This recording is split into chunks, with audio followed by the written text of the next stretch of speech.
My God, I hate drugs. 5 decades, 7 administrations, the Communist Party of the Philippines continues its armed revolution and is now known as the longest existing insurgency in the world.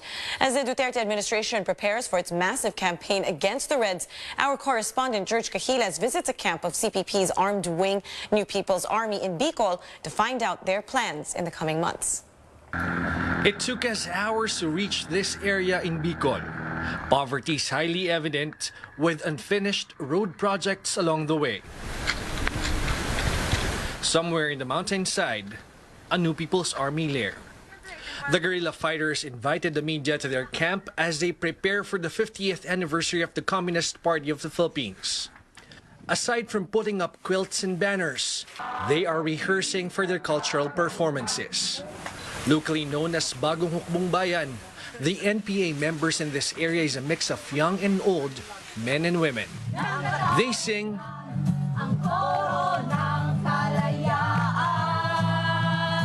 dance, and even rap. The themes of their songs are mostly about their revolutionary movement, the farmers and workers, their struggles, and their concept of freedom. But they sure know how to have fun. And when it comes to their military skills, they know guerrilla warfare like the back of their hands. 53-year-old fighter Cas Cedric first joined the Communist Party in the 80s when the Philippines was still under martial law. Up to now, he can't help but be emotional whenever he recalls how they suffered during the time of former President Ferdinand Marcos. Cas Cedric recalls soldiers had mauled his father, black and blue, which prompted him to take up arms and join the NPA. Binugbog siya at yung ibang kasama niya pinatay hanggang sa sumapit siya sa Bagong Hukbong Bayan. Mga ilang taong kaya nun? Mga 10 taon. 10 years old. Pero nung 10 to 17 years old, nakakapag-usap pa kayo ng tatay mo o wala? Matagal na panahon. After almost a decade as a guerrilla, he went down the mountains to raise a family. He moved to Manila and worked as a construction worker. Only to realize after 25 years, he is still facing the same problems he faced before. Meager salary for workers, lack of land for farmers, and not enough social services for the poor. So in April 2018, he took up arms once again. Dahil sa mga pagbabago ng ating hukbo sa ganitong sitwasyon, nasa adjustment pa ako. Dahil sa unang-una, kababalik ko lang. Yung mga kasamahan niyo po, kamusta ang pagtanggap sa inyo? Okay, walang problema. Nandyan ang malayang talakayan, pagpapakumbaba ng bawat isa. Cas Cedric says he knows that he's toying with death with his decision, especially that the government is making all-out efforts to finish the insurgency in the countryside. The military admits it has struggled in fighting the Reds in the past 5 decades under 7 administrations. It is a complicated kasi na situation because we're fighting our own people. Every administration has a different approach. So we adjust according to the approaches. Malacanang recently issued 2 orders in its bid to strengthen its campaign against local insurgencies.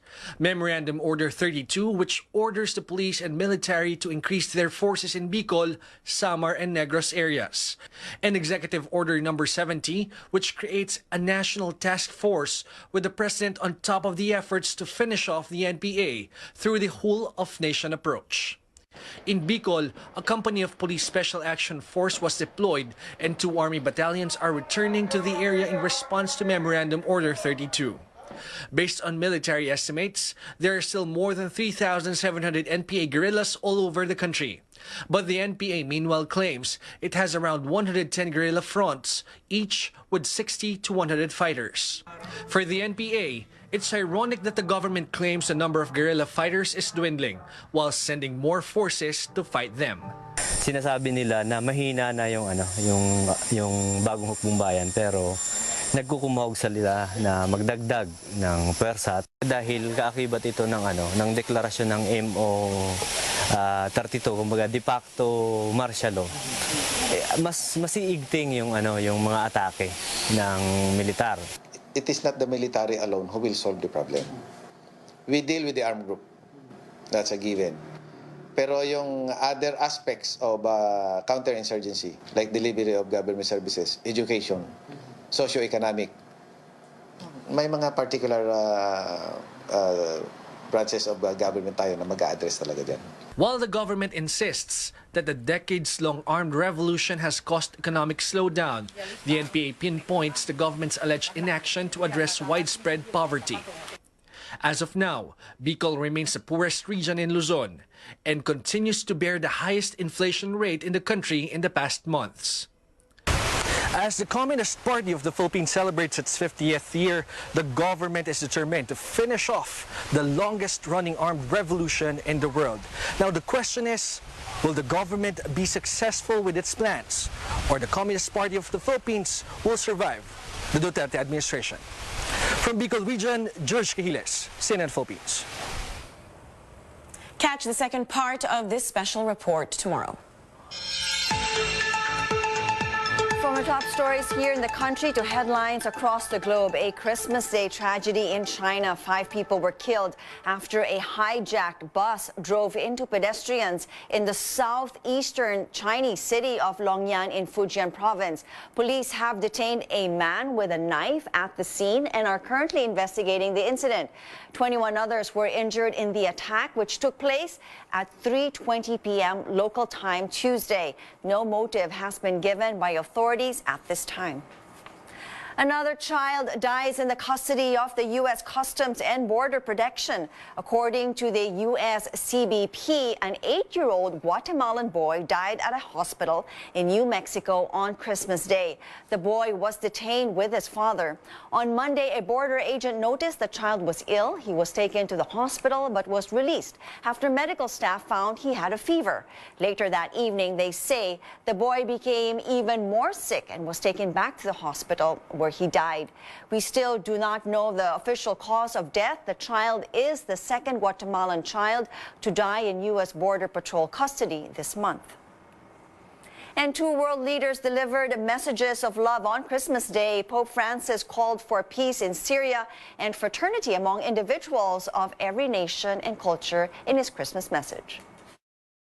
Per questo il mio augurio di buon Natale. My wish for a happy Christmas is a wish for fraternity. Fraternity among individuals of every nation and culture. Fraternity among people with different ideas, yet capable of respecting and listening to one another. Fraternity among persons of different religions. Meantime, in London, Queen Elizabeth told the people of the United Kingdom how important it is to treat others with kindness. The 92-year-old monarch's message comes 3 months before Britain leaves the European Union amid deep political divisions. Even with the most deeply held differences, treating the other person with respect and as a fellow human being is always a good first step towards greater understanding.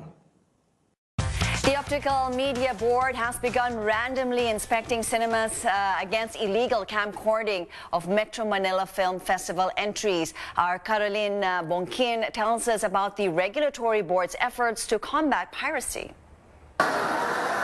It's Christmas morning. People line up at cinemas to watch their favorite Metro Manila Film Festival entries.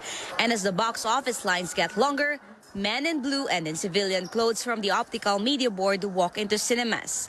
Their mission? Monitor and catch those illegally recording any portion of a movie. All of these agents, plus our volunteers, had been trained on what to look out for once they get into the cinema. Right? Siyempre, yung mga mag-attempt to camcord had already been profiled. They know what to look for. Agents and volunteers are randomly inspecting cinemas nationwide until January 7th. In 2017, they caught 2 persons doing the illegal act on MMFF entries. But OMB Chairman Anselmo Adriano says Even on regular days, they have agents in cinemas keeping an eye on so-called pirates. Since 2016, the OMB has confiscated 3 billion pesos worth of pirated media. On the other hand, there are still loyal viewers who watch MMFF entries in the big screen each year despite the spread of bootleg versions. Mas feel po pag sa sinihan kaysa bumili ka ng CD or sa bahay, parang mas feel mo po yung thrill. The Optical Media Board admits its powers are limited to illegal reproduction of movies in DVDs and other media storage devices. They cannot regulate illegal uploads and downloads of files online. That's why it's asking Congress to amend the Optical Media Board charter. Technology is fast developing.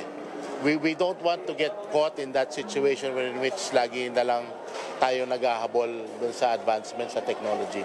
We would prefer, of course, to be always one step ahead of technology. The agency says no one will sell pirated media if there are no patrons. That's why they appeal to the public to watch movies in cinemas and report illegal camcording to cinema personnel. Violators will face up to 6 years jail time. Caroline Bonquin, CNN, Philippines.